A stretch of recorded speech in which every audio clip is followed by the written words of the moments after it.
Manusia selalu diajari untuk memiliki tujuan.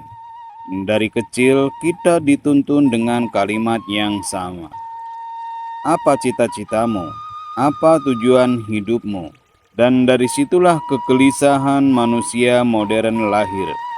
Sebab begitu kita menanamkan kata tujuan, kita sekaligus menanamkan rasa takut.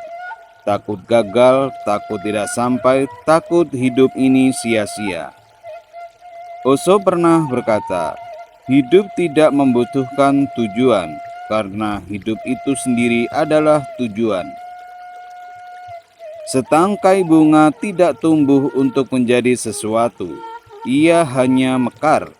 Sungai tidak mengalir untuk sampai ke laut, ia hanya mengalir karena itulah sudah menjadi kodratnya.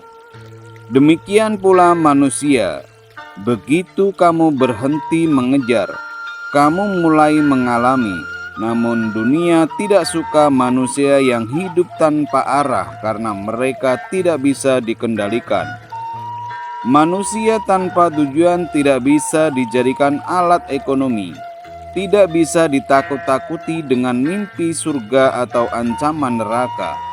Ia hidup tapi tidak terjebak dalam sistem. Agama menanamkan konsep tujuan akhir, filsafat menanamkan arti hidup, dan psikologi modern menanamkan pencapaian diri. Namun semua itu hanyalah permainan kata. Hidup tidak punya ujung karena ia bukan garis lurus, ia adalah tarian. Jika kamu menari dengan tujuan, kamu kehilangan geraknya. Tapi jika kamu menari hanya karena keindahan langkah itu sendiri, kamu menyatu dengan hidup. Osho pernah berkata, tujuan hanya diperlukan bagi yang takut hidup tanpa arah. Bagi yang sadar, hidup tanpa arah adalah kebebasan mutlak. Di titik ini kamu tidak lagi bertanya, mengapa aku hidup? Kamu hanya hidup. Dan disitulah keindahan tertinggi. Hidup menjadi meditasi, setiap napas menjadi doa, setiap detik menjadi perayaan. Itulah hidup tanpa tujuan. Hidup yang tidak dikejar, tidak dijelaskan, dan tidak dimiliki. Hidup yang hanya dihayati.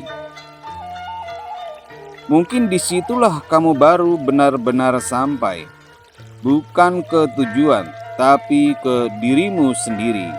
Manusia modern adalah makhluk yang dikejar waktu oleh pikirannya sendiri.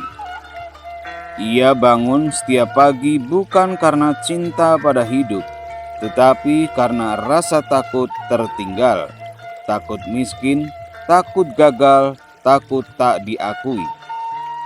Dan di sanalah tragedi dimulai. Kita sibuk berlari ke depan padahal hidup hanya bisa disentuh di sini, di detik ini, di napas ini, di kesadaran ini. Ketika kamu berhenti mencari makna, kamu justru menemukannya. Karena makna tidak pernah ada di luar sana. Makna adalah pengalaman penuh terhadap apa adanya. Osho pernah berkata, jika kamu berhenti berlari, tiba-tiba dunia menjadi indah. Tiba-tiba langit terasa luas, burung-burung bernyanyi, dan kamu merasa seperti anak kecil lagi tanpa masa lalu, tanpa masa depan. Tujuan hidup adalah ciptaan pikiran, dan pikiran adalah masa lalu yang terus berulang. Ketika kamu hidup berdasarkan tujuan, kamu sebenarnya hidup dari ingatan, bukan dari kesadaran.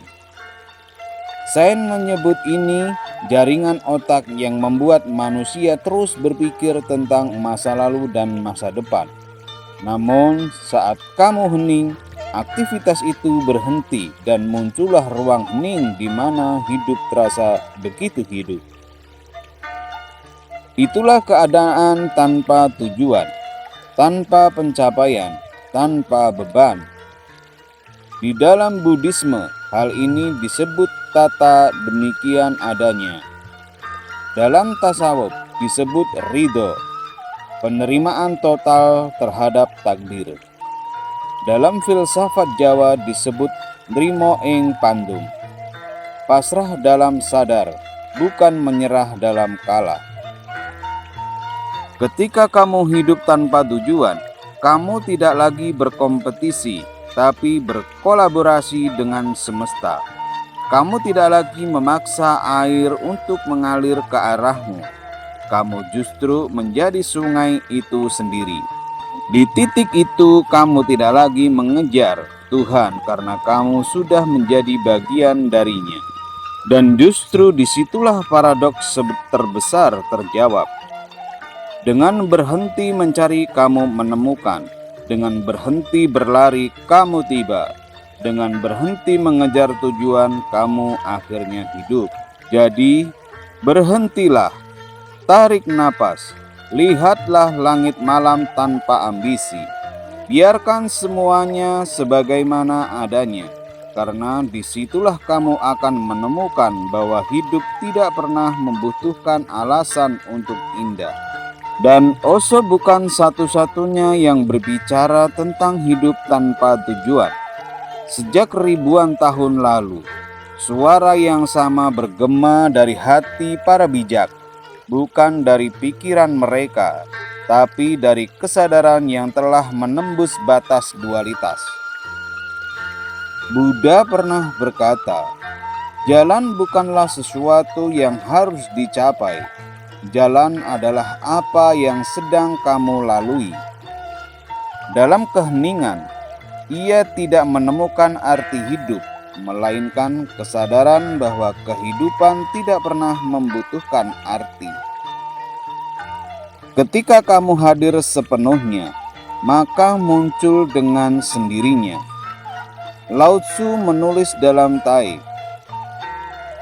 "Manusia mengikuti bumi, bumi mengikuti langit, langit mengikuti Tao, dan Tao mengikuti dirinya sendiri." Artinya, tidak ada paksaan, tidak ada arah yang dipilih dengan ambisi. Semuanya mengalir. Tao tidak punya tujuan, namun segalanya berjalan sempurna di dalamnya. Rumi pun menari dalam ekstase yang sama. Aku hanyalah seruling tempat nafas Tuhan mengalun. Ia tidak bertanya kemana lagu ini menuju, karena seluruh keindahan ada dalam alunannya itu sendiri. Rumi tidak mencari Tuhan di masa depan, menemukannya di setiap denyut napas yang bergetar dengan cinta. Krishnamurti juga menegaskan, kebenaran adalah wilayah tanpa jalan. Ia menggoncang dunia spiritual yang sibuk dengan metode dan tujuan. Karena baginya, begitu kamu punya sistem menuju kebenaran, kamu telah kehilangan kebenaran itu sendiri. Kebenaran hanya bisa ditemukan oleh pikiran yang bebas, yang tidak berusaha menjadi sesuatu. Dan dalam kebijaksanaan Jawa, Sabdo Palon pernah berkata, "Sopo ngerti urip ora butuh tujuan. Urip iku wis tumindak dhewe."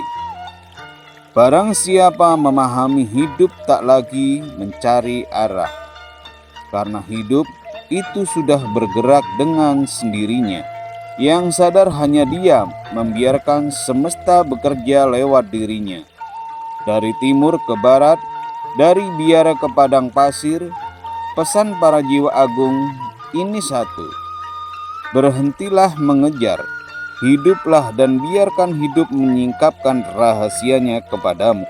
Ketika kamu hidup tanpa tujuan, kamu tak lagi menjadi manusia yang berjalan di bawah bayang-bayang masa depan, melainkan kesadaran murni yang menari di atas saat ini. Dan di titik itu, hidup bukan lagi sesuatu yang kamu jalani, tapi sesuatu yang kamu sadari. Pada akhirnya, hidup tidak menuntutmu untuk menjadi siapapun. Ia hanya memintamu untuk hadir sepenuhnya, tidak di masa lalu yang telah mati, tidak di masa depan yang belum lahir, tetapi di detik ini, di napas yang mengalir tanpa nama. Ketika engkau berhenti bertanya, "Apa tujuanku?" Ketika engkau berhenti mengejar arti dan hanya membiarkan hidup berbicara dengan caranya sendiri, saat itulah rahasia besar terungkap bahwa tidak ada yang perlu dicapai, karena yang engkau cari telah menjadi dirimu sendiri sejak awal.